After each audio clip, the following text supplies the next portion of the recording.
जामुड़िया थाना अंतर्गत राष्ट्रीय राजमार्ग 2 चाना मोड़ के समीप स्थित मारुति शोरूम बीके ऑटो के कर्मियों द्वारा दुर्गा पूजा की बोनस मांगे जाने पर बीके ऑटो प्रबंधन ने बीते मध्य रात्रि हटाकर शोरूम में वर्क सस्पेंशन का नोटिस लगा दिया।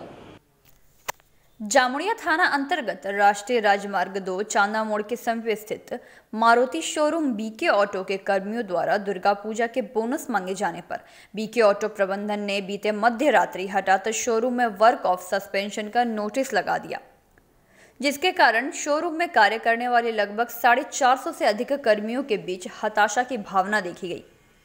बीके ऑटो शोरूम के निदेशक निर्मल गर्ग ने एक प्रेस विज्ञप्ति जारी करते हुए बताया कि शोरूम के कर्मियों ने 20% बोनस की मांग करते हुए अधिकारियों के साथ दुर्व्यवहार किया एवं उसके साथ मारपीट की। ऐसी स्थिति में शोरूम को चला पाना मुश्किल है। कोरोना कार्यकाल में ऐसी ही शोरूम की आर्थिक स्थिति खराब है, उस पर इस तरह का आर्थिक एवं मानसिक दबाव दिए जाने पर प्रबंधन ने वर्क ऑफ सस्पेंशन का नोटिस दिया। वहीं उन्होंने बताया कि प्रबंधन ने हम लोगों पर मारपीट का आरोप लगाया है, जबकि हम लोग शांतिपूर्ण तरीके से अपना विरोध प्रदर्शन कर रहे हैं। मौके पर पहुंचे माकपा नेता तापस कवि ने बताया कि प्रबंधन दुर्गा पूजा का बोनस श्रमिकों को नहीं देना चाहती है, इसीलिए वर्क ऑफ सस्पेंशन का नोटिस लगाकर टाल बहाना कर रही है।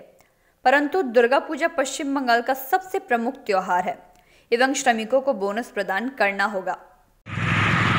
नोटिस दी देवा हलो 17 तारीख মানে আজকে নোটিশটা হঠাৎ করে দিল এবং বলছে যে আমাদের এখানে নাকি অনেক নরমালসি নেই, অনেক গন্ডগোল হচ্ছে, এই সমস্ত কথাবার্তা বলছে। কেন বলছে আমরা জানি না, কিন্তু আমরা যেটা মনে করছি যে এটা একটা ইন্টেনশনালি ওয়ার্কারদের বোনাস সামনে এসে গেছে। আজ থেকে মানে পেমেন্ট হওয়ার কথা ছিল এবং সেটা যাতে না দিতে হয় ইন্টেনশনালি ম্যানেজমেন্ট এটাকে ক্রিয়েট করে এবং আজকে suspension work, illegal suspension of work, এটা করা যায় না এইভাবে আজকে ঘোষণা করেছে, নোটিশ করেছে। এটাই হয়েছে ঘটনা। এখানে কোনো বিক্ষোভ নেই, কোনো ঝান্ডা নেই, কোনো স্লোগান নেই, অথচ ওরা বলছে যেখানে গন্ডগোল হতে পারে। একদিকে করোনা মহামারীতে মানুষ এরকমই সাফার করছিল, তার উপর থেকে এই পুজোর মুখে সেটা আমরা গভর্নমেন্টের কাছে 19 তারিখে গভর্নমেন্টের ডেপুটি লেবার কমিশনের কাছে আমরা যাচ্ছি।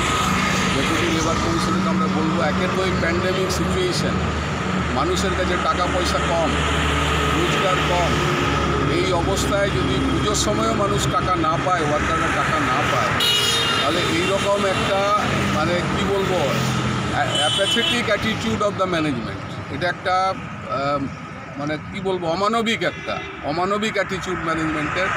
এটা গভর্নমেন্টকে ইন্টারফেয়ার করতে হবে, লেবার ডিপার্টমেন্টকে ইন্টারফেয়ার করতে হবে এবং ইমিডিয়েটলি এই কারখানাতে নর্মালসি নিয়ে আসতে হবে।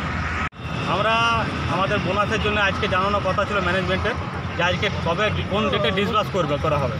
তো আমরা যখন সকালে আসি আমাদের কাছে খবর আসে একটা যে আমাদের অলরেডি একটা নোটিশ নাকি এখানে টাঙিয়ে দিয়েছে। তো আমরা ভেবেছিলাম যাক বোনাসের নোটিশটা আজকে টাঙানো দেওয়া হলো, কিন্তু লাস্টে যখন এসে দেখেছি তখন সাসপেন্স অফ ওয়ার্ক টাঙিয়ে দিয়েছে। আমাদের কোনো দাবি দেওয়া কিন্তু ছিল না, আমাদের দাবি ছিল যে আমরা সারা বছর যে কাজ করেছি তার স্যালারি, তার বোনাস, তার আর আমাদের যে পয়সা ডিউ পয়সা সেটা পে করা হয়, যেটা আমাদের প্রাপ্য। আমরা কিন্তু অন্যায্য কোনো দাবি করি নাই। তার এগেনস্টে ম্যানেজমেন্ট অনেক কিছু অ্যালিগেশন লাগিয়েছে, সেগুলো সব মিথ্যে, সব ভুল, একটা ইয়েও কিন্তু সঠিক নয়। ঠিক আছে, আমরা নিজের পয়সা চাইতে গেছিলাম, সেই পয়সার এগেনস্টে ম্যানেজমেন্ট এত সব করছে। আজকে একটা প্রফিটেবল কোম্পানিকে ম্যানেজমেন্ট শুধু ধ্বংসের মুখের দিকে নিয়ে যাচ্ছে। আপনাদের উপর কী কী অ্যালিগেশন দিচ্ছে? আমাদের কোনো অ্যালিগেশন নেই, ওনারা শুনলাম আমরা যে ওনাদেরকে নাকি হ্যাকেল করা হয়েছিল বলেছে। তা আমরা বিনা ব্যানারে বিনা ইয়েতে আমরা ওনাদের সঙ্গে আজ 1-1.5 মাস ধরে আলোচনা করছি। আজ পর্যন্ত বিক্রি অটোতে কোনো লোককে কেউ বলতে পারবে না কোনো গায়ে হাত দেওয়া। আমরা বরঞ্চ কোম্পানির যে কোনো পরিস্থিতিতে আমরা কোম্পানির সাথে এসে দাঁড়িয়েছি, এক নয়। আপনি কতদিন কাজ করছেন? প্রায় 12 বছর কাজ করছি। এইখানে মোটামুটি কতজন ওয়ার্কার আছে? এখানে প্রায় 350 জন ওয়ার্কার আছে। আপনার দাবি কি? আমাদের কোনো দাবি নেই। আমাদের দাবি হলো এই ইয়েটাকে, বোনাসটাকে ভালোভাবে দেওয়া হোক, একটা আলোচনার মাধ্যমে ভালো সমাধান করা হোক, আর এই ইয়েটাকে সুষ্ঠুভাবে চালনা করা হোক। আমরা নেগোসিয়েশনের মাধ্যমে গেছিলাম। আর আমাদের ম্যানেজমেন্টের যে HR ম্যানেজার আছে, যিনি আজকে মালিকের সঙ্গে আমাদের দূরত্ব তৈরি করে দিয়েছেন, যিনি এই জায়গাটা ধ্বংসের কিন্তু মূল কারণ হয়ে দাঁড়ায়, তাকে আমরা চাইছি যে আমাদের মালিকের MDর কাছে রিকোয়েস্ট যে তার কোনো একটা ভালো রকম সুরাহা করা হবে। আপনার নাম? আমার নাম আশিস মুখার্জি। जामुड़िया से दिलीप साव की रिपोर्ट, PV न्यूज़।